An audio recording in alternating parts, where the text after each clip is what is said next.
Today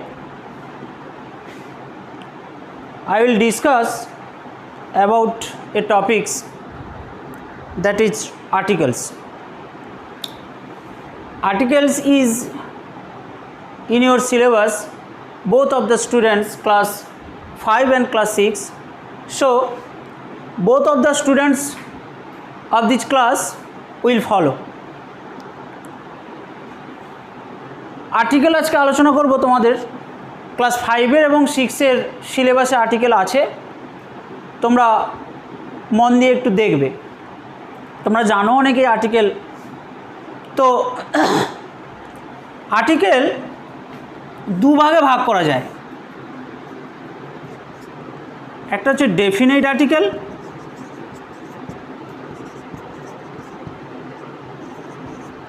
আর একটা হচ্ছে indefinite article.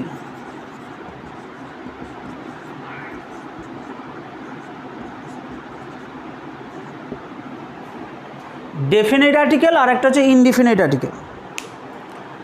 দেখো, ডেফিনিট মিনস কনফার্ম, মানে সুনিশ্চিত, একদম নির্দিষ্ট বা নিশ্চিতভাবে যখনই হবে সেটা ডেফিনিট। এটা অনলি দি, এইটা হচ্ছে ডেফিনিট আর্টিকেল। আর ইনডেফিনিট মানে কোনো কিছু নির্দিষ্ট নয়, মানে অনেক কিছু আছে তার মধ্যে একটা, সেটা হচ্ছে ইনডেফিনিট আর্টিকেল। কিন্তু কোনটা সেটা নির্দিষ্ট করে বলা হয় না বা বোঝায় না, তখনই ইনডেফিনিট আর্টিকেল হয়। এর মধ্যে কোনটা কোনটা পড়ছে? এই দুটো। তাহলে আমি আরেকটু বলে নিই আগে থেকে। আর্টিকেল তোমাদের সিলেবাসে আছে, সেখানে দেখবে, তোমরা বইতেও পাবে, সব বইতেই আছে। দু রকম হচ্ছে আর্টিকেল, একটা হচ্ছে ডেফিনিট আর্টিকেল আর একটা হচ্ছে ইনডেফিনিট আর্টিকেল। ডেফিনিট আর্টিকেল হচ্ছে একটা মাত্র, সেটা হচ্ছে দি, আর ইনডেফিনিট আর্টিকেল হচ্ছে এ এন। তাহলে আর্টিকেল কি কি? দু রকম কোশ্চেন। আর্টিকেল কয় প্রকার? অনেকে তোমরা ভুল করে বলো 3 প্রকার। আর্টিকেল কিন্তু 2 প্রকার। এক প্রকার হচ্ছে ডেফিনিট আর্টিকেল, আর এক প্রকার হচ্ছে ইনডেফিনিট আর্টিকেল। কিন্তু আর্টিকেল কি কি সেইটা যখন বলবে তখন হচ্ছে এই 3টে আর্টিকেল, এই 3টে, অর্থাৎ এ এন ডি। ঠিক আছে, এবার দেখি যে এই এ এন ডি কোথায় ব্যবহার হয় সেইটা একটু আলোচনা করব।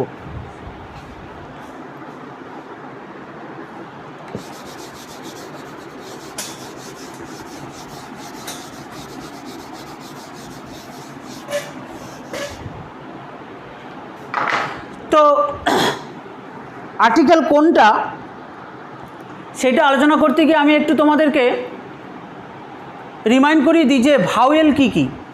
তোমরা জানো ভাওয়েল 5টা: A, E, I, O, U. A, E, I, O, U, এই 5টা হচ্ছে ভাওয়েল। এই ভাওয়েলের উপর ফলো করে এ আর এন বসে। এবার সাধারণত পরীক্ষায় যেগুলো আসে সেগুলো সাধারণ, মানে কমন জিনিসগুলো কম আসে, ব্যতিক্রমী জিনিসগুলো আসে। তো আমি ব্যতিক্রমী জিনিসে যাওয়ার আগে একটু কমন ফ্যাক্টরগুলোটা বলি। কি না, কোনো ওয়ার্ড অর্থাৎ কোনো নাউন যদি ভাওয়েল দিয়ে শুরু হয়, সাপোজ ধরো আমব্রেলা,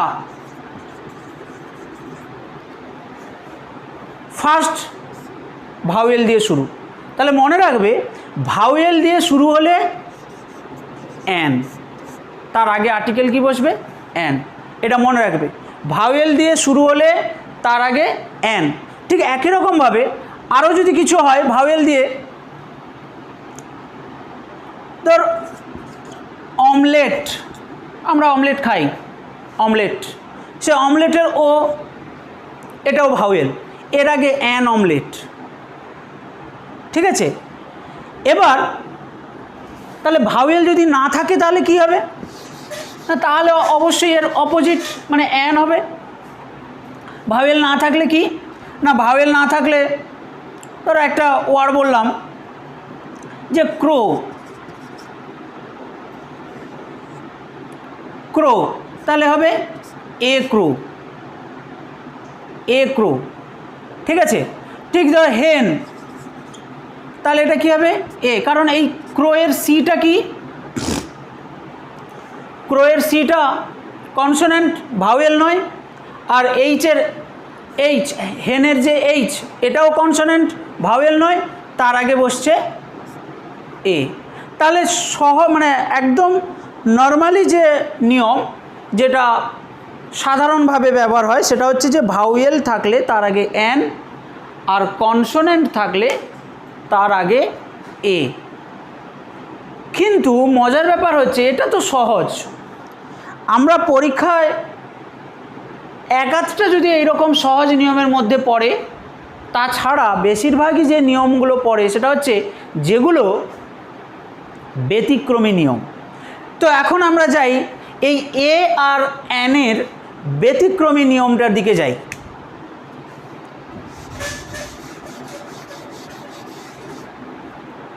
তোমরা তোমাদের গ্রামার বইতে দেখবে যে ব্যতিক্রমী নিয়মগুলো কি আছে। বলা হচ্ছে ইউটা ইউর মতো উচ্চারণ হলে তার আগে, ইউটা তো ভাওয়েল, কিন্তু ইউটা ইউর মতো উচ্চারণ হলে তার আগে এ হয়। এখন এই ছোট গ্রামার বইগুলোতে ইউটা ইউর মতো এরকমভাবে বলা থাকে, ইউটা ইউ, এই শব্দটা বলা থাকে। কিন্তু অ্যাকচুয়ালি এখন তোমাদের মনে প্রশ্ন হতে পারে যে ইউটা যদি ইউর মতো উচ্চারণ হবে, তাহলে বা কেন তার আগে এ? ইউটা তো অটোমেটিকই ভাওয়েল সাউন্ড। কিন্তু এটাকে একটু উঁচু ক্লাসের গ্রামার বইতে ভালোভাবে এই ইউ উচ্চারণটা যে বিশ্লেষণ করা আছে, সেটা হচ্ছে ওয়াই ইউ। এই ওয়াই ইউ মানে এই ওয়াই তখন অটোমেটিক চলে আসে। আমরা যে ইউ বলছি, অ্যাকচুয়ালি শব্দটা হচ্ছে ইউনিভার্সিটি, মানে সরি, উ হচ্ছে উচ্চারণ, মানে ওয়াই ইউ উচ্চারণটা হচ্ছে উ, এইটা আসছে, এইটা কিন্তু হচ্ছে না। কিন্তু আমরা এমনি নর্মালি কথাই কিন্তু বলি যে ইউটা ইউর মতো উচ্চারণ হলে। এবার তাহলে বুঝতে পারলে যে আমি কয়েকটা এবার এক্সাম্পল লিখি, দিলে বিষয়টা বুঝতে পারবে।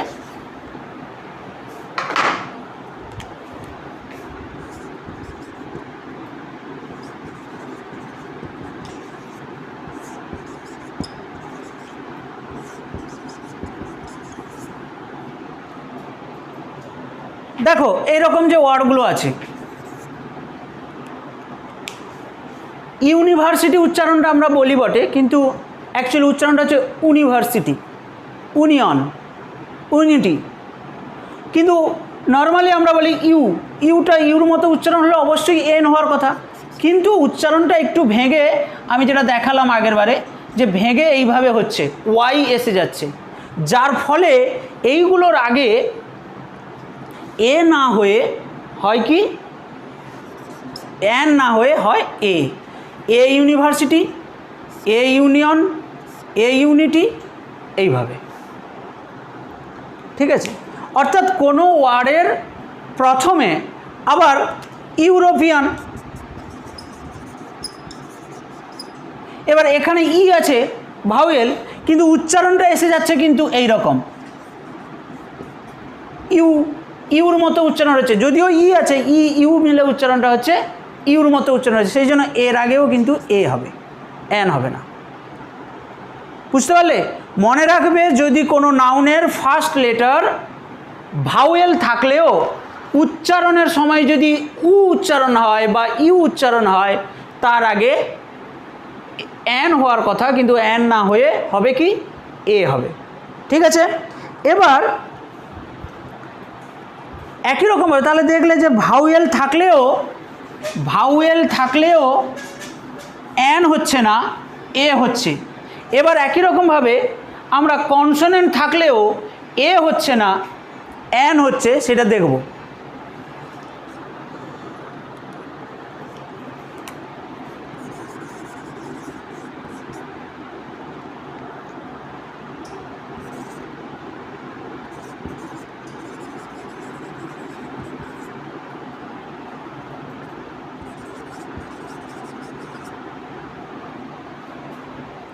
দেখো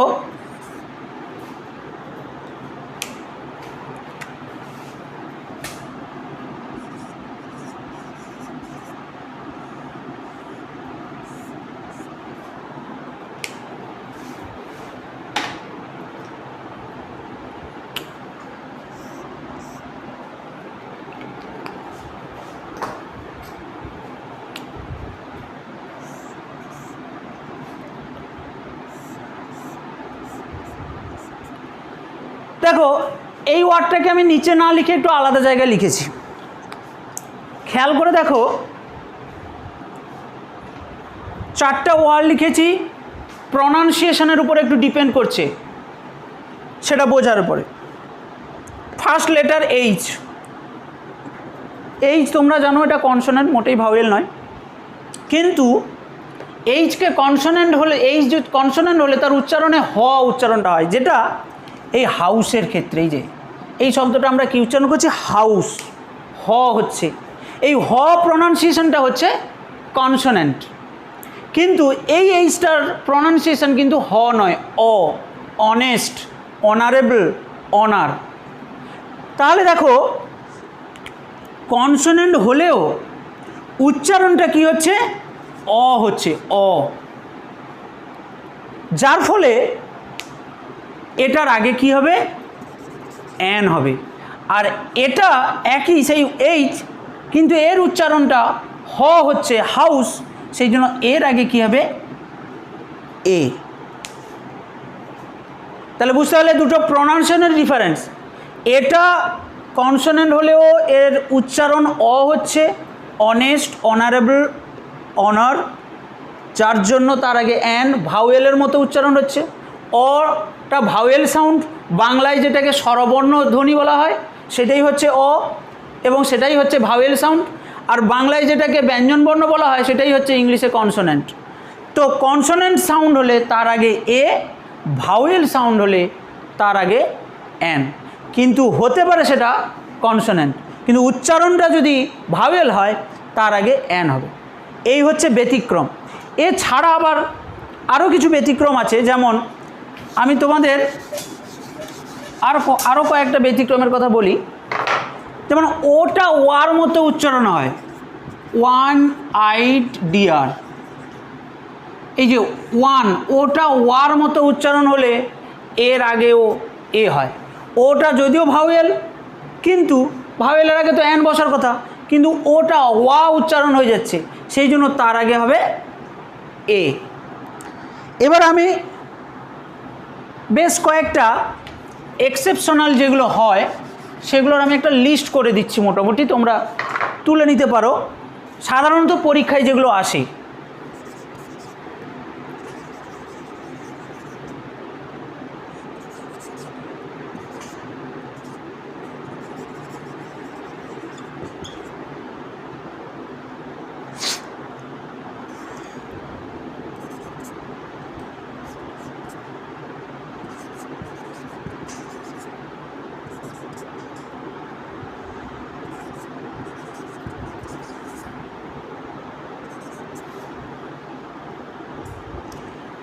An honest, an honorable, a union, a unity, a university,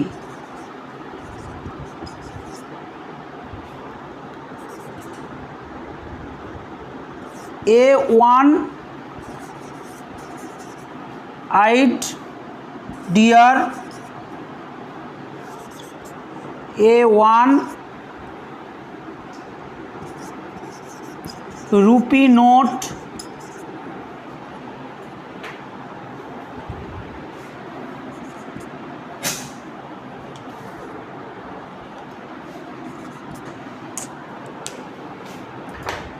দেখো কি কি লিখলাম না, an honest, an honourable, A union, a unity, এগুলো সব ইউর মতো উচ্চারণ হচ্ছে তাই এ, ওটা ওয়ার মতো উচ্চারণ হচ্ছে তাই এ, ভাওয়েল হলেও এ হচ্ছে, আর এটা কনসোনেন্ট হলেও উচ্চারণে অ হচ্ছে তাই অ্যান। ঠিক একই রকমভাবে a European, A UE, ইডব্লিউই, UE মানে ভেড়ি, ভেড়া মানে মেয়ে ভেড়াকে বলা হয় আর কি, ইউই। ঠিক আছে, এই রকম মোটামুটি কিছু কমন এইগুলো থাকে এ আর অ্যানের ব্যতিক্রমগুলো। এই অনেস্ট, অনারেবল, অনার, হ্যাঁ সেটা হয়, আমি আগে লিখেছিলাম, তোমরা একটু দেখে নেবে। এবার আমি যাব যেটা, সেটা হচ্ছে দি কোথায় বসে। এই দি বসাটার অনেক আছে, তবে তোমাদের সিলেবাসে যেইগুলো আছে মোটামুটি আমি একটু বলে দিচ্ছি। দেখো দিটা জানো বা আমি বলেছি ডেফিনিট আর্টিকেল, ডেফিনিট মানে নির্দিষ্ট করে বোঝাবে, তাকেই দি বলবো। এখন দু রকমভাবে, ধরো আমি লিখলাম a man is coming here. দেখো এই ম্যানটাকে অনির্দিষ্ট বোঝাচ্ছে, ইনডিফিনাইট, তার আগে কিন্তু এ লিখলাম। যখন আবার এই ম্যানটির সম্পর্কে বলবো তখন কি লিখবো? The man is very tall. আমি যদি সেই আগের ম্যানটাকে আবার বোঝাই তখন কিন্তু নির্দিষ্ট হয়ে গেল, তখন কিন্তু সেই ম্যানের আগে দি বসলো, আমি কিন্তু আবার এ বসালাম না। যেহেতু প্রথমবার ম্যানকে অনির্দিষ্ট সেই মানুষটাকে নির্দিষ্ট করে বলা হচ্ছে না, একজন মানুষ আসছে, এই দিকে আসছে, ইজ কামিং, সরি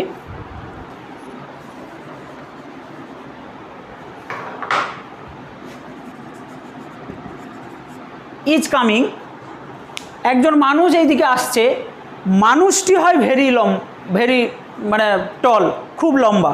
মানুষটি বলতে কোন মানুষ? না যেই মানুষটা আসছে, তাই নির্দিষ্ট করে বলা হচ্ছে পরের সেন্টেন্সটাতে, সেই জন্য তার আগে দিই।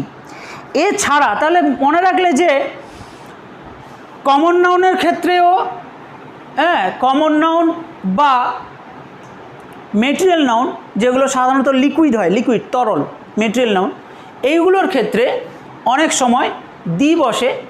বা আরও এক ধরনের বলা যেতে পারে এই মেটেরিয়াল নাউন সাধারণত আনকাউন্টেবল নাউন, যেগুলোকে গোনা যায় না। এ সুগার হয় না, এ হেয়ার হয় না, মানে একটা চুল, একটা চিনি, একটা বালি, এইভাবে তো হয় না, এগুলো আনকাউন্টেবল নাউন।